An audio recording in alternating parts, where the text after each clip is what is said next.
What if I told you the thing stopping your fat loss isn't your motivation, it isn't your willpower, it isn't your metabolism. It's the small, sneaky habits that you don't even notice. But they're the difference between real, visible progress and just staying exactly the same. And if you don't quit these 5 habits, you're going to be fighting an uphill battle trying to lose fat and trying to make progress. So let's get into it, shall we? The first is the constant grazing at work. Spoon tastes, end of service scraps, chips from the past, and checking the pastry section just in case any of it's poisoned. None of those feel like eating.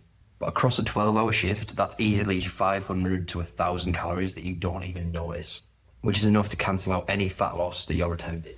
This happened to one of my clients, James. He swore he was eating pretty much perfectly every day, sticking to everything we'd set for him until we tracked what he was eating during service. It's not an exact science because you can't exactly weigh out a spoonful of whatever sauce you're making. You can't input it into an app straight away while you're in the middle of service. But we kept a loose track of it, and in 4 days, he'd had the equivalent of 2 additional full meals just from the bites that he was having and the grazing while he was at work. But honestly, just being aware of that is enough.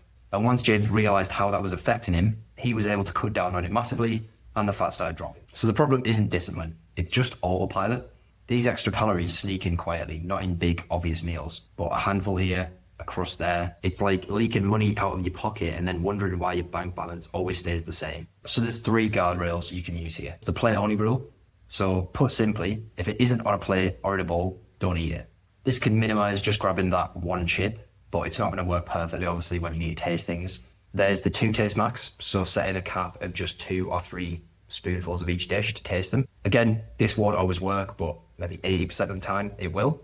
And then there's your eating windows. So this is where you plan in advance the times during your day when you're going to actually eat. And the idea is that I'll minimize the amount you're eating outside of that time because you've already planned it in. You're not looking for these opportunities or excuses of when there's some leftover chips or there's a leftover meal and you're just going to eat that and then eat the next thing, eat the next thing. Having some structure by setting it in advance, yeah, hopefully it'll help. Okay, habit number 2, the starve binge cycle. You skip meals throughout your whole shift, and then when you finish, you realize you're absolutely fucking starving, so you raid the takeaways afterwards. To be honest, this isn't about willpower. You're over-restricting your body, and it's just cashing that check at midnight. And I've worked with a lot of people who don't eat on shift in my time. There was one guy in particular who used to literally live off coffee and air every single day, and when he finished, he'd get like a Domino's.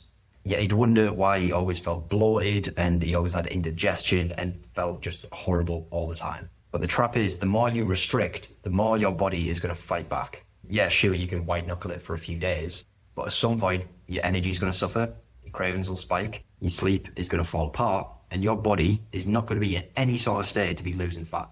You can't starve your body into submission. It's going to always win that fight against you. So here's the guardrails for this one. The first is having protein throughout the day. Whether it's some protein powder or it's the pre-mixed shakes that you can get at most supermarkets, just have one of those or 2 of those throughout the day at some point, and that'll keep you going. It'll give you a bit more energy and a bit more stability in your day. And then just be prepared. Have a meal that you can eat that's fully ready to go in the fridge when you get home. Or at the very least, have some ingredients that you can throw together and make a meal in 10 minutes. Or literally, even if it's a pizza from Tesco that you eat, instead of getting a Domino's or instead of getting a greasy takeaway pizza. Okay, habit number 3, the post-shift pint ripple effect. Bit of a mouthful, that one. This is where one beer after your shift to decompress turns into a kebab, a late wake up, and a skipped gym session. Alcohol steals tomorrow's energy, the quality of your workouts, and your sleep, not just tonight's calories. And I'll be honest, 1 or 2 drinks is usually fine, but think of every additional drink after service as borrowing energy from tomorrow. It's like a credit card, right? You feel rich, you feel like you got tons of money in the moment, but then you get slapped with 30% interest on your sleep, recovery, and focus the next day. That's not the way to lose weight. But that's what most people miss, right? It's not the pints or the drinks that set you back. It's everything else that comes with it.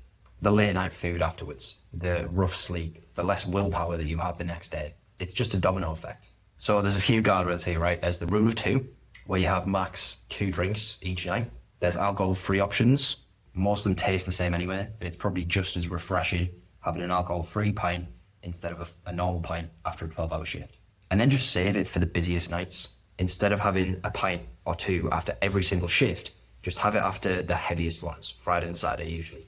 And then you actually feel like you've earned it, it becomes a bit more of a treat, it becomes a bit more special, and you're probably going to see some positive benefits throughout the week when you're not drinking as much. Okay, number 4, the part-time warrior. Monday to Thursday, you've got everything under control. The shifts are steady, you've got a bit of a routine in place, maybe you get to the gym, maybe you're sticking to your diet, and then the weekend shifts come and it throws you completely off. It's like nailing every cover Monday to Friday and then just setting the kitchen on fire on Saturday. It's naive to assume that the week's progress is going to survive the weekend chaos.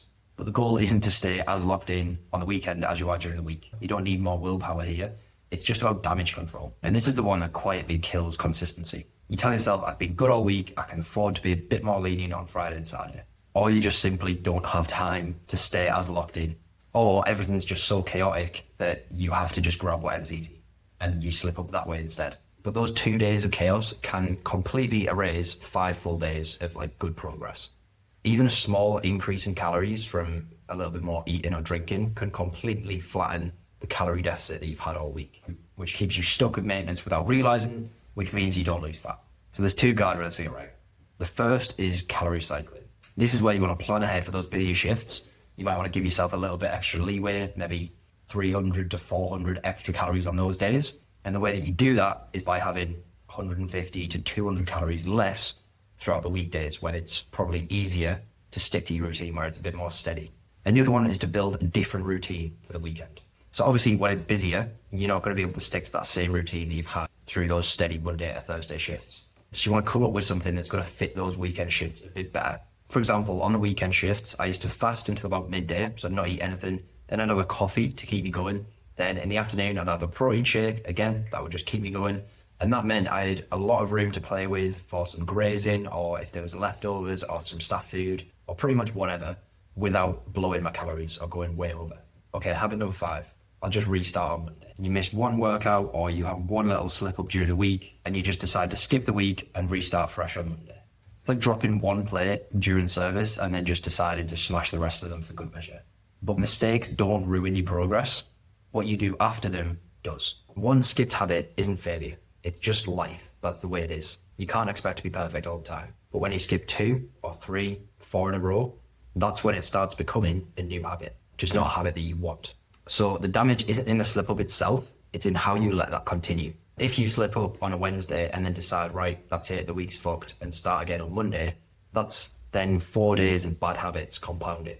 Whereas if you slip up on Wednesday and you're just like, right, okay, fine, I'll reset tomorrow, then you're back on track straight away. So if you can reset after every little slip up, instead of letting it spiral into having to start fresh next week, then you'll finally nail the consistency you've been chasing. So if you found this video useful, you'll probably enjoy this one too, where I break down 19 lessons that I've learned during my own fat loss journey, as well as helping 70 plus other chefs through their journeys as well.